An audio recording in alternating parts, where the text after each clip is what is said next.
இவரை நான் அப்பப்போ மிஸ் பண்ணிட்டே இருப்பேங்க. ஒரு கமர்ஷியலா ஒரு ஃபுல் பேக்கேஜா குடும்பத்தோட, அம்மாவோட, பொண்டாட்டியோட, தம்பியோட, அக்காவோட, தங்கையோட உட்காந்து படம் பார்க்கறது ரொம்ப நாள் ஆச்சுல்ல. ஏன்னா மாயாண்டி குடும்பத்தார், முத்துக்கு முத்தாக இந்த மாதிரி ஒரு சப்ஜெக்ட் இப்போ வரமாட்டேங்குது. அப்படியே வந்தாலும் அது ஒர்க் ஆக மாட்டேங்குது. ஏன்னா எந்தெந்த டைரக்டர் எந்தெந்த கை வச்சா அது எப்படி இருக்குமோ அவங்க தான் அந்த கையை வைக்கணுங்க. ராஜாக்கள் மாளிகையும் காணாத இன்பமடா.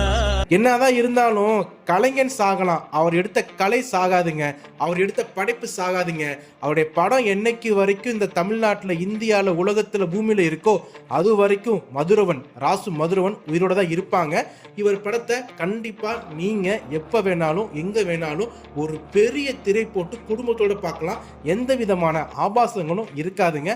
இந்த 2K கிட்ஸ்லாம் இன்கேஸ் இந்த படத்தெல்லாம் பார்க்காம விட்டீங்கன்னா கண்டிப்பாக பாருங்கள், படம் சூப்பராக இருக்குங்க.